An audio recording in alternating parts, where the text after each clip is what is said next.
Hello friends and मेडोजडेन instrumental method of analysis BP 701T के इस वीडियो में हम लोग यूनिट 3 में पेपर क्रोमेटोग्राफी में advantage disadvantage application of paper chromatography के बारे में बात करेंगे। इस वीडियो में हम लोग देखेंगे जो हमारा पेपर क्रोमेटोग्राफी की टेक्निक है उसके हमारे क्या क्या फ़ायदे होते हैं, इसके जो एडवांटेज है उसके बारे में बात करेंगे, इसके हमारे क्या क्या डिसएडवांटेज है उसके बारे में बात करेंगे और हम लोग पेपर क्रोमेटोग्राफी की टेक्निक को कहाँ कहाँ पे यूज़ कर सकते हैं, किन किन कंपोनेंट के सेपरेशन में इसको हम लोग यूज़ कर सकते हैं, इसके एप्लीकेशंस के बारे में यहाँ पे बात करेंगे। मेरा नाम है डॉक्टर मेहंताब सिंह। तो चलिए शुरू करते हैं। कोई भी सपना साकार करने के लिए सबसे जरूरी है सही कोच का होना। चुनिए doctor PKS and doctor MPS classes को और करें अपने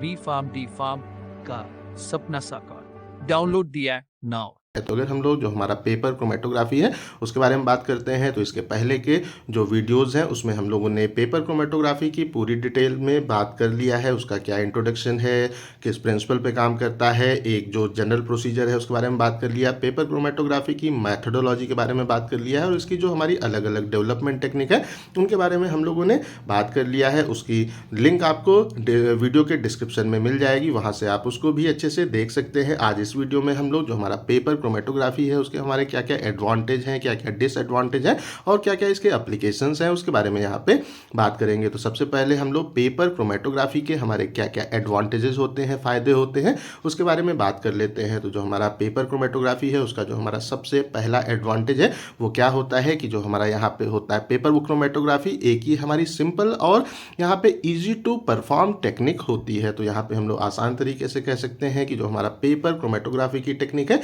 ये एक काफ़ी हमारी सिंपल जो टेक्निक है वो होती है और इसको हम लोग आसानी से अपनी लैब वगैरह में भी परफॉर्म कर सकते हैं। तो इसमें क्या होता है कि हमें एक केवल यहाँ पे जो पेपर है वो चाहिए होता है, एक हमारा जो वहाँ पे डेवलपमेंट टैंक है वो रिक्वायर्ड होता है और हमें जो सॉल्वेंट सिस्टम है, मोबाइल फेज है वो रिक्वायर्ड होता है। तो हम लोग यहाँ पे इसको आसानी से अपनी लैब वगैरह में कर सकते हैं। अगर हम लोग TLC से इसको कंपेयर करते हैं तो फिर हमें TLC में एक जो हमारी वहाँ पे एड्जॉर्बेंट की प्लेट है उसको वहाँ पे प्रिपेयर करने की आवश्यकता होती है, उसमें हमारा लेयर की जो थिकनेस है उसको हम लोगों को प्रॉपरली मेंटेन करने की आवश्यकता होती है। मींस केयरफुली हमें वहाँ पे एड्जॉर्बेंट लेयर को TLC की प्लेट को प्रिपेयर करने की आवश्यकता होती है। बट अगर हम लोग जो हमारा पेपर क्रोमेटोग्राफी है उसके बारे में बात करते हैं तो यहाँ पे जो हमारे वॉट्समैन फिल्टर पेपर हैं वो आसानी से अवेलेबल होते हैं। अलग अलग जो ग्रेड है उनके एज पर द रिक्वायरमेंट हम लोग उसको चूज करते हैं और अपने रिक्वायर्ड साइज में वहाँ पे कट कर लेते हैं, उसके ऊपर सैंपल को अप्लाई करते हैं और उसका डेवलपमेंट वहाँ पे कर देते हैं। तो ये एक हमारी काफ़ी सिंपल और आसानी से करने वाली हमारी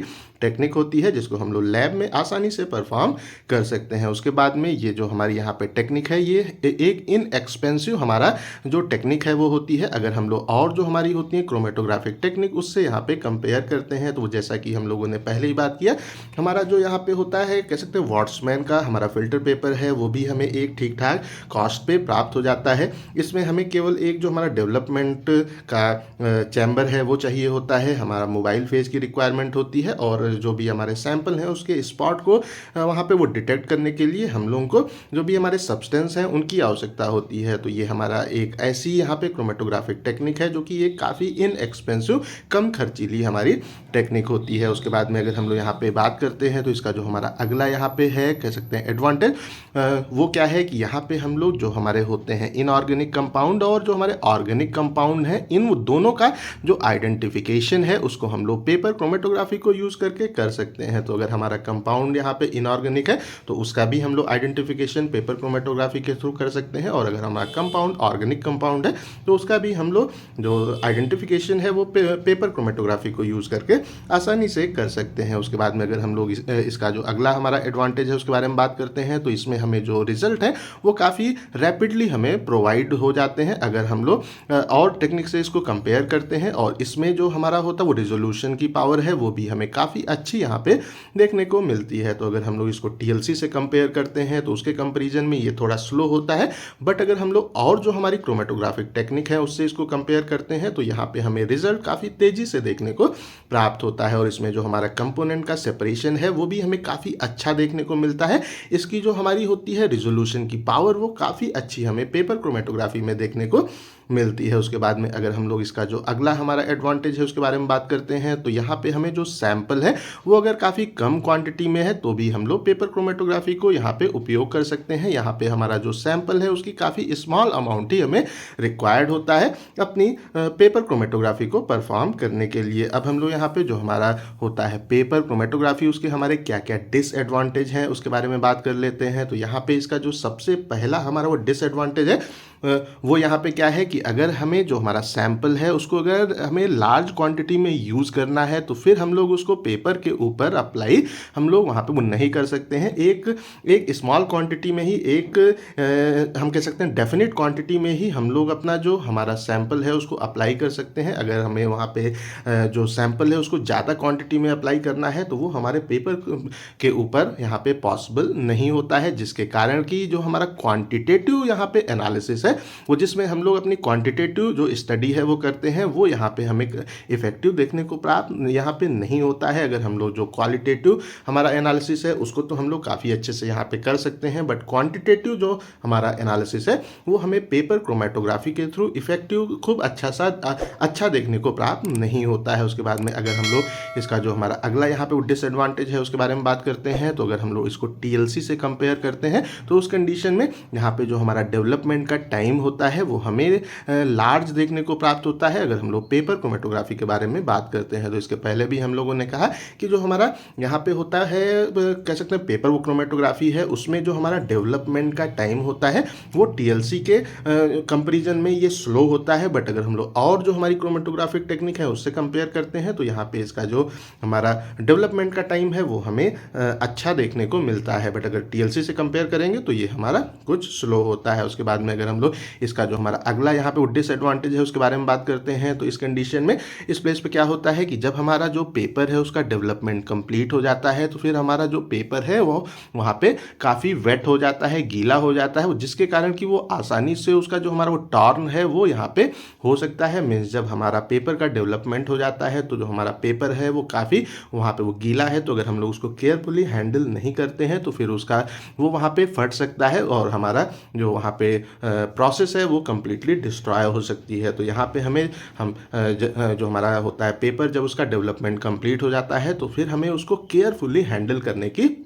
आवश्यकता यहाँ पे होती है। उसके बाद में अगर हम लोग अगला इसका जो हमारा वो डिसएडवांटेज है उसके बारे में बात करते हैं, तो जब भी हमारा जो वहाँ पे पेपर होता है अगर वो हमारा जो चैम्बर है जो डेवलपमेंट चैम्बर है उसकी अगर वॉल से वहाँ पे स्टिक हो जाता है, अगर उसकी वॉल से वहाँ पे वो चिपक जाता है तो उस कंडीशन में जो हमारा वहाँ पे सेपरेशन है वो हमें काफ़ी ख़राब वहाँ पे देखने को मिलता है। तो इसके पहले भी हम लोगों ने बात किया था कि जब भी हम लोग जो हमारा पेपर है उसका डेवलपमेंट करते हैं तो इस चीज़ का ध्यान रखते हैं कि जो हमारा पेपर है वो हमारा जो चैम्बर है उसकी वॉल से वहाँ पे दूर रहे, उसमें वहाँ पे अटैच जो है न होने पाए। अगर वो वहाँ पे उसके साथ में अटैच हो गया, स्टिक हो गया, तो फिर हमें वहाँ पे जो कंपोनेंट है उसका सेपरेशन प्रॉपरली होते हुए देखने को प्राप्त नहीं होगा। उसके बाद इसका जो हमारा है अगला यहाँ पे वो डिसएडवांटेज है, अगर उसके बारे में बात करते हैं तो जो हमारा जो होता है वो क्रोमेटोग्राफ जब वो प्रिपेयर हो जाता है और उसमें हम लोग इस चीज़ को बिना एक तरह से मार्क किए कि हमारा जो सॉल्वेंट फ्रंट है वो वहाँ पे कितना है, उसको बिना मार्क किए अगर हम लोग उसको ड्राई कर देते हैं तो फिर ये काफ़ी डिफ़िकल्ट हो जाता है कि उसको यहाँ पे पता करना कि हमारा सॉल्वेंट कहाँ तक मूव हुआ था, हमारा सॉल्वेंट फ्रंट वहाँ पे कहाँ तक था। तो इस कंडीशन में हमारा जो RF की यहाँ पे जो वैल्यू है उसको कैलकुलेट करना काफ़ी डिफ़िकल्ट यहाँ पे हो जाता है। तो आसान तरीके से कह सकते हैं कि जैसे ही हमारा डेवलपमेंट कंप्लीट होता है हमें वहाँ पे फ़ौरन क्या करना चाहिए कि कहाँ तक सॉल्वेंट का मूवमेंट हुआ है उसको हम लोगों को जो हमारी पेंसिल वगैरह है उससे सिंपली वहाँ पे सबसे पहले मार्क करने का काम करना चाहिए और उसके बाद में उसको ड्राई करना चाहिए। अगर हम लोग उसको अगर मार्क करना भूल गए और उसको ड्राई कर दिया तो फिर क्या होगा कि हमें इस चीज़ का वहाँ पे पता करना है कि जो हमारा सॉल्वेंट है कहाँ तक मूव किया था वो काफ़ी डिफ़िकल्ट हो जाएगा। और अगर वो हमें वहाँ पे क्लियरली पता नहीं है तो फिर हम लोग RF की वैल्यू को कैलकुलेट नहीं कर पाएंगे। उसके बाद में अगर हम लोग इस प्लेस पे इसका जो अगला हमारा वो डिसएडवांटेज है उसके बारे में बात करते हैं, तो जो भी हमारा वहाँ पे पेपर होता है जिसको हम लोग अपने पेपर क्रोमेटोग्राफी में यूज़ करते हैं, अगर उसको हम लोग वहाँ पे जो हमारा बेयर हैंड है या जो हमारा खाली हाथ है उससे अगर वहाँ पे टच कर देते हैं, अगर हमने उस प्लेस पे जो एक्सपेरिमेंट का टाइम है, अगर उस प्लेस पे हमने कोई ग्लव्स वगैरह नहीं पहना है, खाली हाथ से हमने पेपर को अगर वहाँ पे टच कर दिया तो फिर हमारे स्किन में जो हमारे अमीनो एसिड वगैरह होते हैं वो फिर हमें पेपर के ऊपर ट्रांसफ़र होते हुए देखने को मिलते हैं और उनका भी स्पॉट हमें वहाँ पे डेवलप होते हुए देखने को प्राप्त हो सकता है और वो हमारा जो वहाँ पे एनालिसिस है उसमें एज एरर वहाँ पे इंक्लूड हो सकता है। तो इसलिए हम लोग जब भी जो हमारा पेपर क्रोमेटोग्राफी है उसको परफॉर्म करते हैं तो इसका ध्यान रखते हैं कि वहाँ पे हम लोग अपने हाथों में ग्लव्स वगैरह को उपयोग करते हैं या हम लोग जो वो किसी वो चिमटी वगैरह को वहाँ पे उपयोग करते हैं, अपने खाली हाथ से पेपर को टच नहीं करते हैं। अब हम लोग यहाँ पे एप्लीकेशंस ऑफ पेपर क्रोमेटोग्राफी के बारे में बात कर लेते हैं कि हमारा पेपर क्रोमेटोग्राफी को हम लोग कहाँ कहाँ पे यूज़ करते हैं। तो अगर हम लोग जो पेपर क्रोमेटोग्राफी है उसके बारे में बात करते हैं तो इसको हम लोग यहाँ पे जो हमारा क्वालिटेटिव एनालिसिस है उसमें भी यूज़ करते हैं और क्वांटिटेटिव एनालिसिस में भी कुछ हद तक हम लोग इसको यहाँ पे यूज़ कर सकते हैं। तो अधिकतर हम लोग इसको क्वालिटेटिव एनालिसिस में यूज़ करते हैं, बट इसको हम लोग यहाँ पे कुछ कंडीशंस में क्वांटिटेटिव एनालिसिस के लिए भी इसको सिंपली यूज़ कर सकते हैं। तो अगर हम लोग यहाँ पे जो हमारा पेपर क्रोमेटोग्राफी है उसके हमारे फार्मास्यूटिकल इंडस्ट्री में क्या क्या एप्लीकेशन है अगर उसके बारे में बात करते हैं तो यहाँ पे जो हमारा इसका सबसे पहला एप्लीकेशन है कि अगर जो हमारे होते हैं कह सकते हैं कि बायोमेडिकल प्रोडक्ट्स होते हैं उनका जो सेपरेशन है उसमें भी हम लोग यहाँ पे पेपर क्रोमेटोग्राफी को यूज़ करते हैं। तो जो हमारे यहाँ पे अलग अलग अमीनो एसिड्स होते हैं उनका जो हमारा होता है वो सेपरेशन है या उनका जो हमारा होता है वो डिटेक्शन है, उसमें हम लोग सिंपली पेपर क्रोमेटोग्राफी को उपयोग करते हैं। जो हमारे यहाँ पे एंटीबायोटिक्स होते हैं, हार्मोन्स है